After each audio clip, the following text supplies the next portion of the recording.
Hey everyone, welcome back to SpeakNext English Podcast today. If you're new here, please subscribe to our channel right now. Hit that bell icon so you never miss our conversations. Today, we're learning how to handle confrontation conversations in English. This is one of the hardest types of conversations to have. I used to avoid confrontations completely because they made me nervous. Me too, but avoiding problems just makes them worse over time. So today, we'll teach you how to confront issues confidently. Let's start by learning vocabulary about confrontation in English language today. The word confrontation means directly addressing a problem with someone face to face. Conflict refers to a serious disagreement or argument between people or groups. For example, we need to resolve this conflict before it gets worse. Address means to deal with or speak directly about a problem clearly. Issue is a topic or problem that needs discussion or resolution.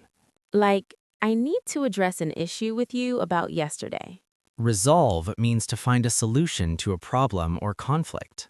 Confront means to face someone directly about a difficult matter or issue. These words help you discuss difficult conversations clearly in English today. Now let's talk about why people avoid confrontations in their lives. Most people fear confrontation will damage relationships with others they care about. They worry the other person will get angry, defensive, or hurt.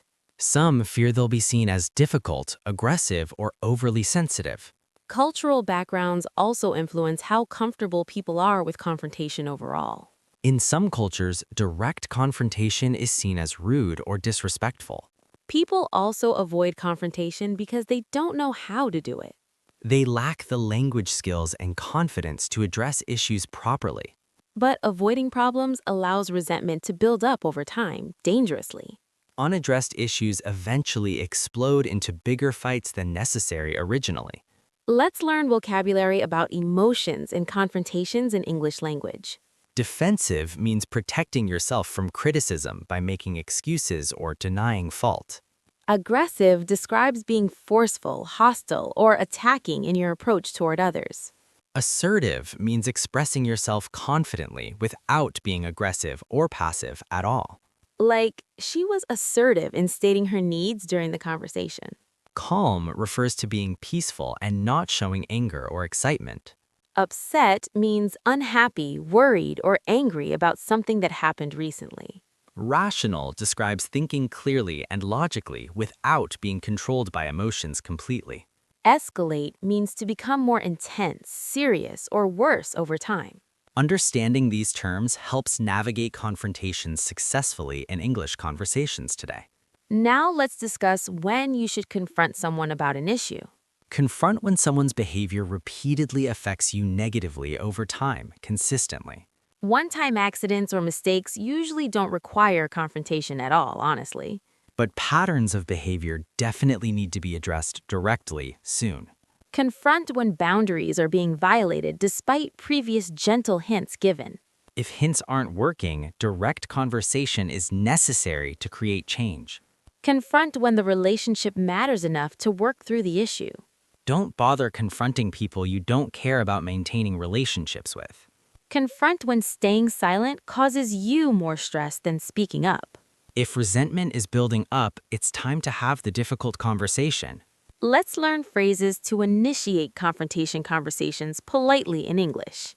You can say, I need to talk about something that's been bothering me. Or start with, can we discuss what happened yesterday when convenient? Try saying, I'd like to address something between us that's important. You might express, there's an issue I need to bring up with you. Or state, I have some concerns I'd like to discuss privately. These openings signal seriousness while remaining respectful and calm throughout, always. Now, let's talk about choosing the right time and place carefully. Never confront someone publicly or in front of other people around them. This humiliates them and makes them defensive before you even start. Choose a private setting where both people feel safe and comfortable. Avoid confronting when either person is rushed, tired, or already stressed. Schedule a specific time so both people are mentally prepared properly. Don't ambush someone with serious conversations when they're not expecting it.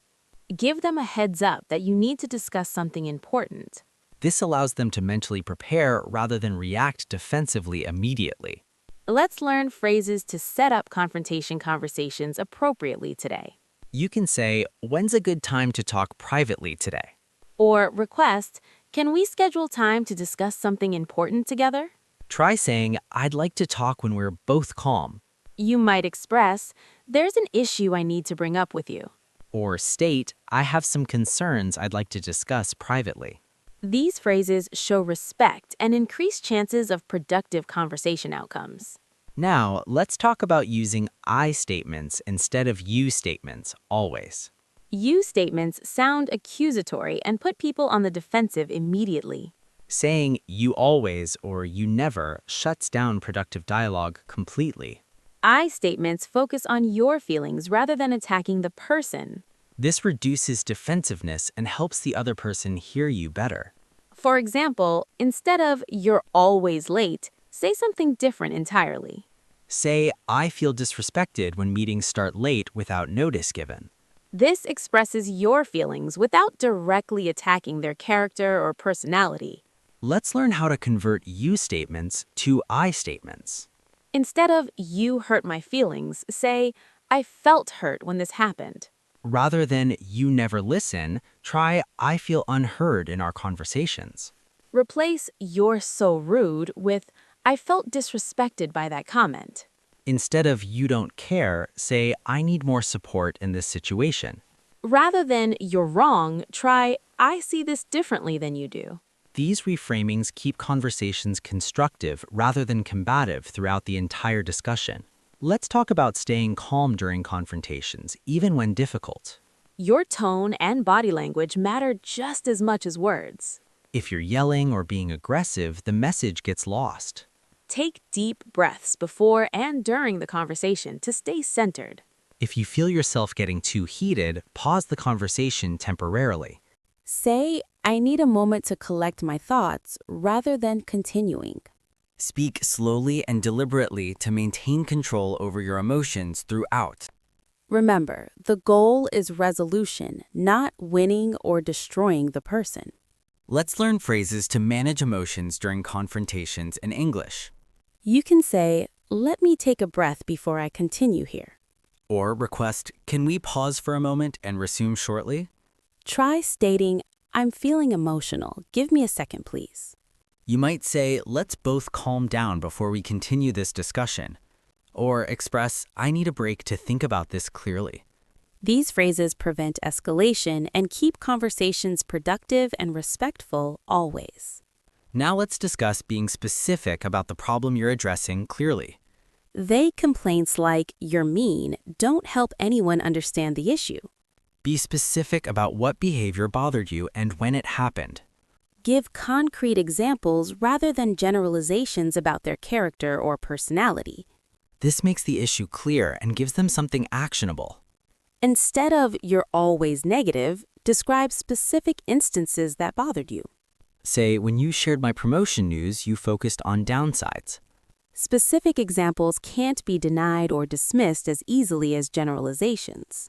Let's learn phrases for being specific in confrontations clearly today.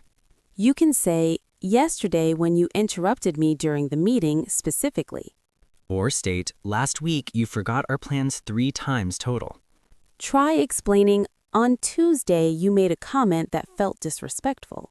You might say, "This morning you spoke to me in a harsh tone." Or describe, "When I asked for help, you rolled your eyes." Specific details make your concerns legitimate and harder to dismiss entirely. Let's talk about listening to the other person's perspective fully. Confrontation isn't just about expressing yourself, it's about dialogue and understanding. After stating your concern, give them space to respond without interruption. Listen actively to understand their viewpoint, not just plan your rebuttal. They might have explanations you haven't considered before. Or they might not have realized how their behavior affected you. Acknowledge what you hear before defending or explaining your position further. This shows respect and creates space for mutual understanding between people. Let's learn active listening phrases for confrontations in English language. You can say, "Help me understand your perspective on this situation." Or acknowledge, I hear that you felt differently about what happened. Try reflecting, so what you're saying is, and then summarize their point. You might ask, can you explain more about why you did that? Or validate, I understand you didn't intend to hurt me with that. These phrases demonstrate genuine listening and create productive dialogue between both parties. Now let's discuss avoiding blame and focusing on solutions instead. Dwelling on who's wrong keeps you stuck in the past unnecessarily.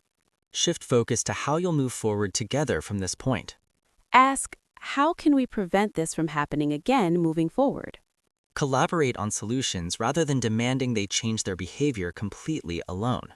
Both people should contribute to solving the problem together as partners. This creates buy-in and makes solutions more likely to actually work. Let's learn solution-focused phrases for confrontations in English conversations today. You can ask, what can we both do differently going forward? Or propose, how about we agree to handle this differently next time? Try suggesting, let's come up with a plan together to fix this. You might say, what would help you remember our agreements better here? Or request, can we set up a system to avoid misunderstandings? These phrases move conversations toward action rather than staying stuck blaming. Let's talk about handling defensiveness from the other person appropriately.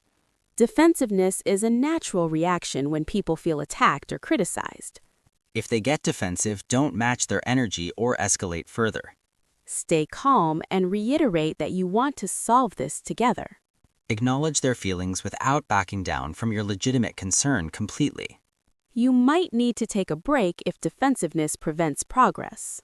Return to the conversation when both people are calmer and ready.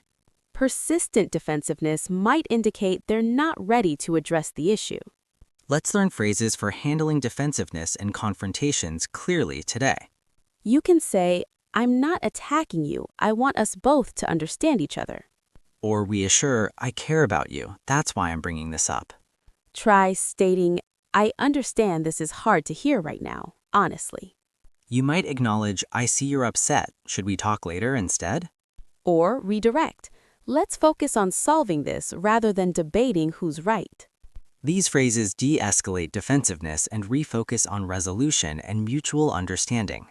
Now let's discuss knowing when confrontation isn't working. Sometimes, despite your best efforts, confrontation doesn't lead to resolution anywhere. If the person refuses to acknowledge the problem, continuing is pointless. If they become abusive or threatening, end the conversation immediately for safety. You can't force someone to care about how their behavior affects you. At that point, decide whether the relationship is worth continuing overall. Some relationships aren't salvageable, and that's okay to accept finally. Knowing when to walk away is just as important as knowing how to confront people. Let's learn phrases for ending unproductive confrontations in English language. You can say, this conversation isn't productive right now. I'm done. Or state, I've said what I needed to say. The rest is up to you. Try declaring, I can't continue this if you won't listen to me. You might say, let's end this conversation and revisit it another time. Or conclude, I've made my concerns clear, now I need to see change.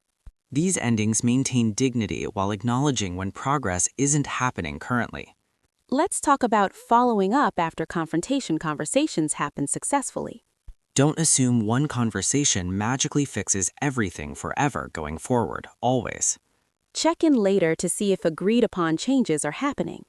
Acknowledge positive changes you notice to encourage continued effort from them. If problems continue, address them again rather than staying silent resentfully. Consistent follow-up shows the issue matters and you're paying attention carefully. Let's learn follow-up phrases after confrontations in English conversations today. You can say, I've noticed improvement. Thank you for making that effort. Or check in. How are you feeling about our conversation last week? Try observing, I appreciate you being more mindful about this issue. You might address, the same thing happened again. We need to revisit this conversation. Or ask, is there anything about our agreement that's not working? These follow-ups ensure accountability and continued progress toward resolution and improvement. Now, let's discuss cultural differences in confrontation styles worldwide today. Direct confrontation is valued in Western cultures like America or Germany. Being straightforward is seen as honest and efficient in these places. But in many Asian cultures, indirect communication protects harmony and relationships. Direct confrontation is considered rude and damages social relationships there completely. Understanding cultural context helps you adjust your confrontation approach appropriately for situations. What works in one culture might backfire terribly in another culture. Let's learn vocabulary about cultural communication in English language clearly. Direct communication means stating exactly what you mean without hints, clearly. Indirect communication refers to implying messages rather than stating them outright, explicitly. Context means the circumstances or cultural background surrounding a situation or behavior. Like, in my cultural context, this approach would seem very rude. Adapt means to adjust your behavior to fit different situations appropriately. Respect means showing consideration for cultural differences and preferences of others. Norm refers to typical or expected behavior in a particular culture. Sensitivity means awareness and respect for others' cultural backgrounds and feelings. These terms help navigate cross-cultural confrontations successfully and respectfully in conversations. Let's talk about confronting authority figures like bosses or parents. Confronting people with power over you requires extra care and strategy. Choose your battles wisely. Not every issue is worth confronting superiors. Frame concerns professionally, focusing on work impact rather than personal feelings. With parents, acknowledge their intentions while stating your adult boundaries clearly. Respect their position while still asserting your needs and concerns appropriately. Let's learn phrases for confronting authority figures in English conversations. You can say, "I'd like to discuss a concern about the project." Or approach with, "Could I get your input on handling this situation?" Try framing, "I want to understand expectations better to meet them." You might state, "I appreciate your guidance, and I also need clarity here." Or express, "I value this job and want to address something important." These phrases show respect while still addressing legitimate concerns with authority figures. Now, let's discuss practicing confrontation conversations before they happen actually. Rehearsing difficult conversations helps you feel more confident and prepared. Practice with a trusted friend who can role-play the other person. Write down key points you want to make so you don't forget. Anticipate possible responses and plan how you'll handle them calmly. Practice staying calm and using I statements throughout the entire conversation. The more you practice, the more natural confrontations will feel overall.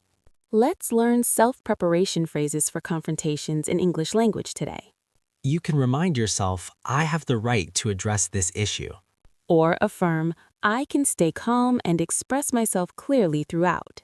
Try coaching yourself. Focus on the behavior, not the person's character. You might say, "I'm prepared for defensiveness and won't take it personally." Or breathe through. Stay focused on resolution, not winning the argument here. These mental preparations increase your confidence and success in difficult conversations. Let's talk about knowing when professional mediation might help you both.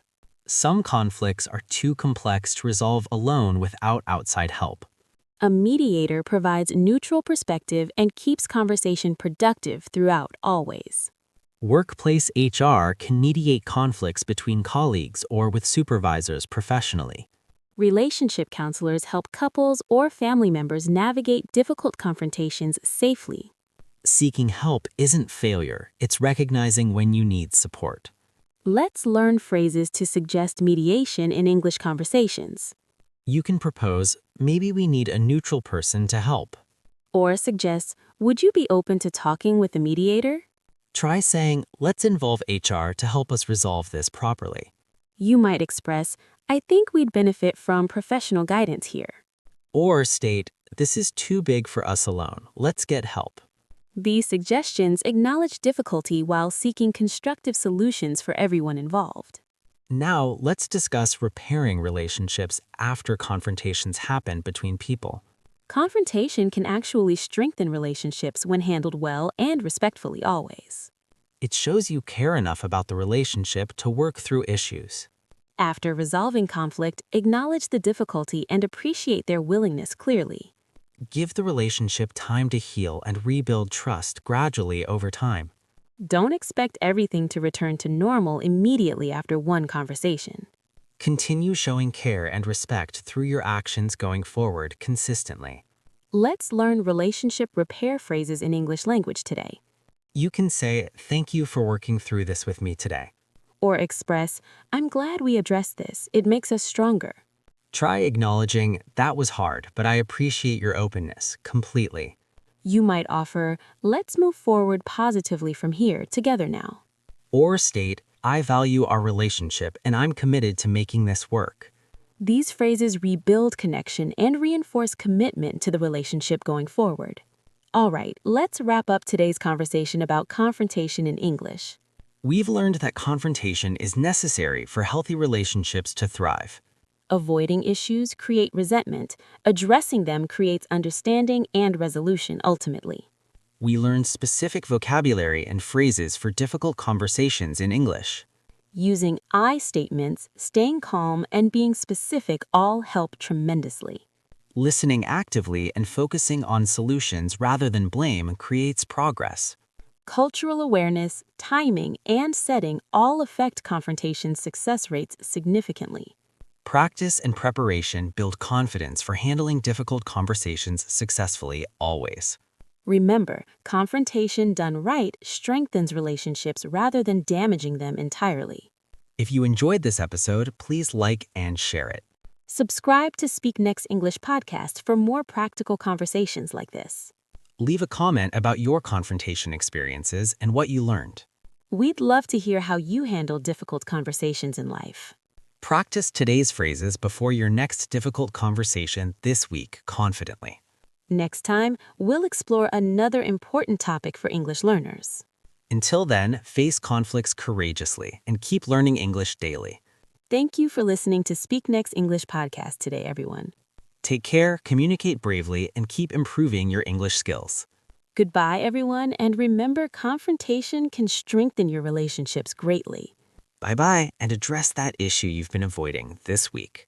See you next time with more valuable conversations, dear friends.